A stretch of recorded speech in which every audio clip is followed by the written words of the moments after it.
Assalamualaikum warahmatullahi wabarakatuh. Perkenalkan, nama saya Ilma Rifana, NIM 221210095, Fakultas Tarbiyah dan Keguruan, Prodi Pendidikan Agama Islam, semester 4 PAIC. Di sini saya ingin membahas tentang pengembangan komponen evaluasi dalam kurikulum untuk memenuhi tugas mata kuliah pengembangan kurikulum yang diampu oleh Ibu Helna Nelis, MPD. Sebelum masuk kepada pembahasan yang akan saya bahas, di sini saya ingin menjelaskan sedikit tentang apa itu komponen, evaluasi, dan kurikulum. Komponen. Apa sih komponen itu?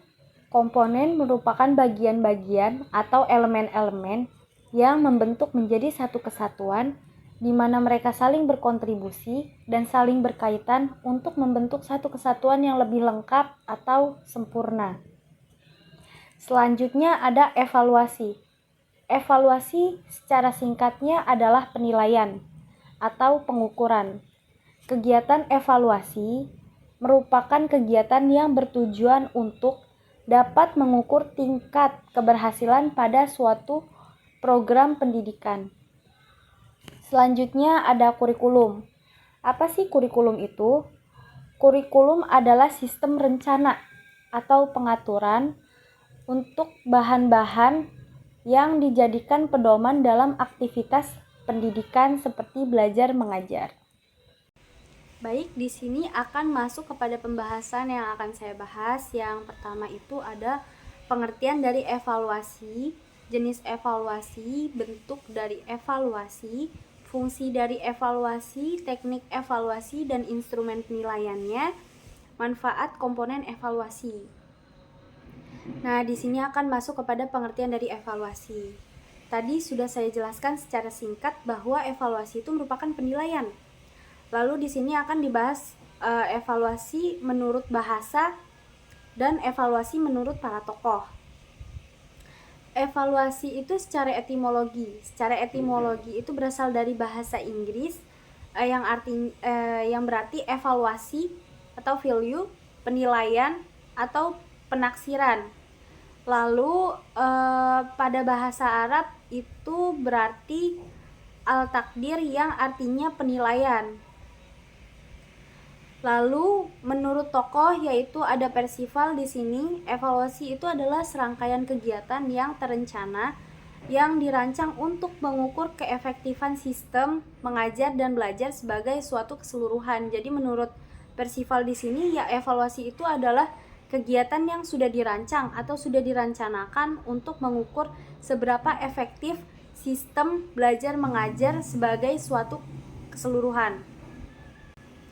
Lalu ada menurut Anna Anastasi berpendapat bahwa evaluasi bukan sekedar menilai suatu aktivitas secara spontan dan insidentil, melainkan merupakan kegiatan untuk menilai suatu secara terencana, sistematik dan terarah berdasarkan atas tujuan yang jelas. Jadi menurut Anna Anastasi ini ya evaluasi itu bukan hanya sekedar menilai dengan spontan, bukan hanya sekedar menilai saja gitu, tetapi penilaiannya itu dengan terencana dan sudah ada sistematiknya, lalu sudah ada tujuan yang jelas juga.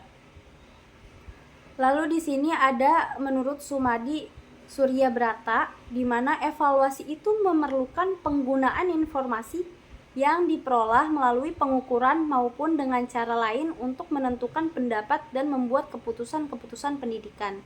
Jadi menurut Suryabrata ini ya evaluasi itu memerlukan informasi yang sudah terukur atau sudah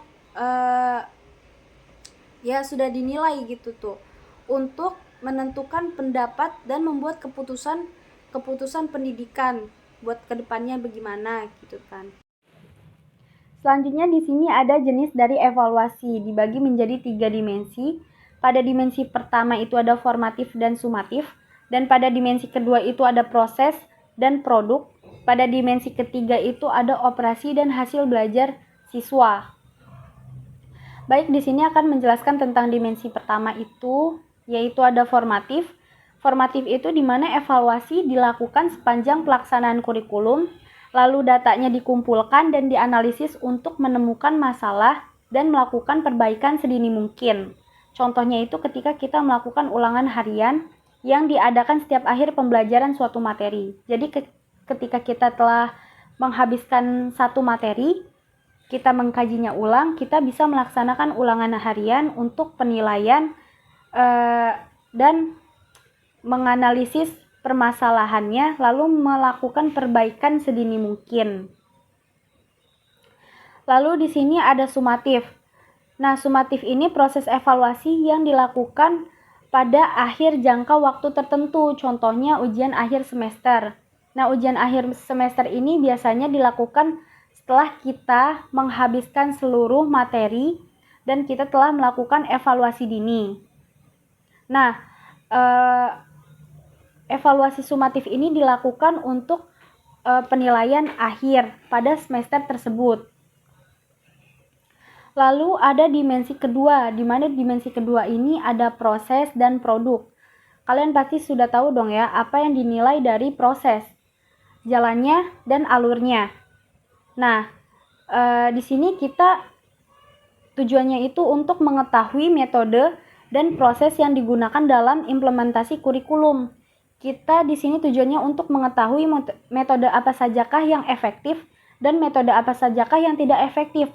Lalu metode apa sajakah yang dapat digunakan dan metode apa sajakah yang tidak dapat digunakan atau belum berhasil. Lalu kesulitan apa sajakah yang dapat kita hadapi ketika kita melakukan metode tersebut. Dan seberapa kurangnya metode tersebut. Lalu di sini ada produk, di mana produk ini yang dievaluasi ialah hasil-hasil yang nyata yang dapat dilihat dari silabus, satuan pelajaran, dan alat-alat pelajaran yang dihasilkan oleh guru. Dan hasil-hasil siswa berupa tes, karangan, tesis, makalah, dan sebagainya. Lalu di sini ada dimensi ketiga, yaitu ada operasi dan hasil belajar siswa. Di mana operasi ini pasti setiap lembaga, terutama lembaga pendidikan itu pasti ada yang mengoperasikannya. Nah, di sini dievaluasi juga. Apa saja yang dievaluasi? Yang pertama itu pengembangan kurikulum termasuk perencanaannya. Yang kedua itu ada desain, lalu ada implementasi, lalu ada administrasi, ada pengawasan, ada pemantauan dan penilaian, ada biaya, ada staf, ada penerimaan siswa, ada pendeknya seluruh operasi lembaga pendidikan. Itu semua dinilai. Lalu ada hasil belajar siswa. Pasti kalian sudah tahu dong apa yang dinilai dari evaluasi tersebut gitu ya kan. Setiap lembaga itu pasti memiliki visi dan misi, terutama lembaga pendidikan yaitu sekolah pasti memiliki visi dan misi. Nah, evaluasi hasil belajar siswa ini sangat penting untuk mengukur seberapa jauh dan seberapa sudah terpenuhi untuk mencapai visi misi tersebut gitu loh. Lalu ada bentuk dari evaluasi. Nah, bentuk dari evaluasi ini ada dua, ada kuantitatif sama kualitatif. Yang pertama itu kan kualitatif, itu bersifat lebih menyelidiki hingga menghasilkan data yang tidak dapat diperoleh dari statistik. Mungkin dari dari observasi. Lalu ada kuantitatif, di mana menggunakan metode penelitian dengan angka dan statistik yang di dalamnya itu datanya dapat diukur juga. Selanjutnya di sini ada fungsi dari evaluasi. Nah, fungsi dari evaluasi ini ada 4. Nah, keempatnya ini saling berkesinambungan satu sama lain. Yang pertama itu ada fungsi selektif, di mana mengadakan seleksi atau penilaian terhadap peserta didik. Nah, biasanya ini ketika kita ingin menaik kelaskan siswa pasti ada penilaian juga, di mana penilaian tersebut dari kehadiran, dari nilai, dari sikap. Nah, semua itu dinilai dan diseleksi. Lalu ada fungsi penempatan peserta didik sesuai dengan tempatnya yang berdasarkan bakat, minat, kemampuan, kesanggupan, dan keadaan diri dari peserta tersebut. Nah, jadi misalnya ada anak yang berbakat di non-akademik, terus kurang di akademiknya, itu juga dievaluasi. Lalu ada anak yang kurang pada mata pelajaran bahasa Arab, namun dia mampu dalam pelajaran matematika, itu pun jadi evaluasi. Dan daya tangkap anak tersebut itu juga dievaluasi juga. Lalu ada fungsi diagnostik, mengetahui permasalahan atau kelemahan peserta didik. Nah, fungsi dari evaluasi itu tersebut kan untuk mencari kelemahan atau permasalahan dari peserta didik, ya kan? Kekurangannya dicari.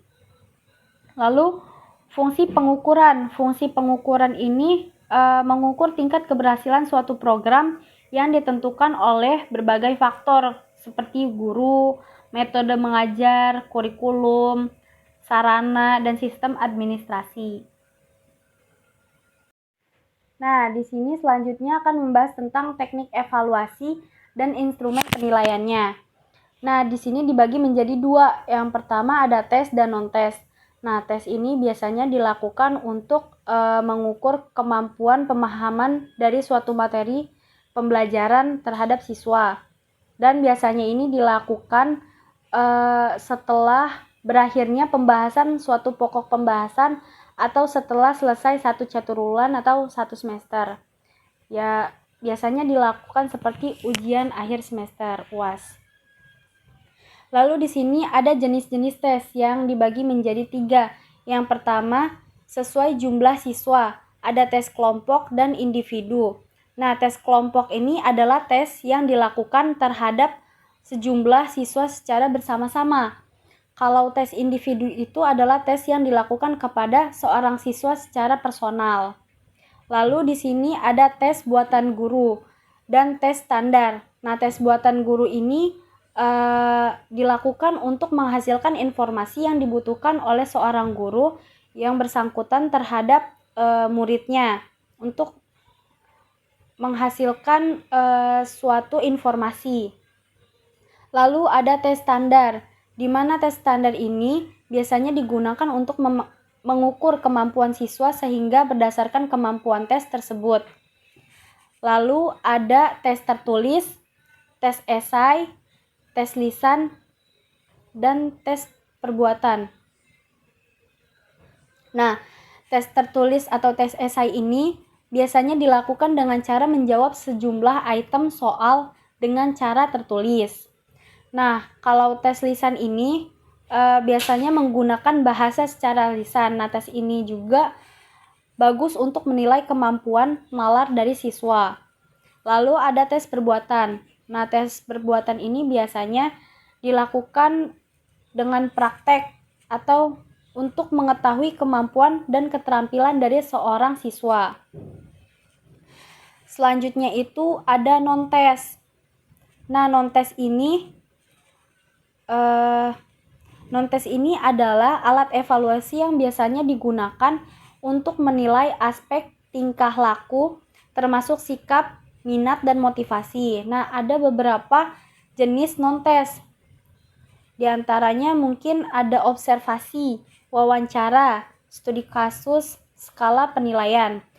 Nah, dijelaskan, observasi itu adalah teknik penilaian dengan cara mengamati tingkah laku pada situasi tertentu.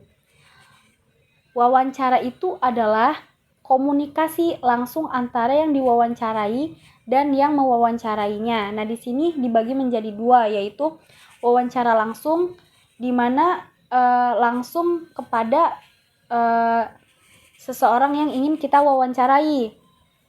Nah, terus ada wawancara tidak langsung, di mana dilakukan kepada perantara untuk mengumpulkan data dari subjek. Selanjutnya itu ada studi kasus. Nah, biasanya dilaksanakan untuk mempelajari individu dalam periode tertentu secara terus-menerus. Lalu ada skala penelitian. Skala penilaian. Skala penilaian atau biasa disebut dengan rating scale merupakan salah satu alat penilaian dengan menggunakan skala yang telah disusun dari ujung negatif sampai ujung positif, sehingga pada skala tersebut penilaian tinggal memberi tanda checklist. Lalu di sini ada manfaat dari evaluasi.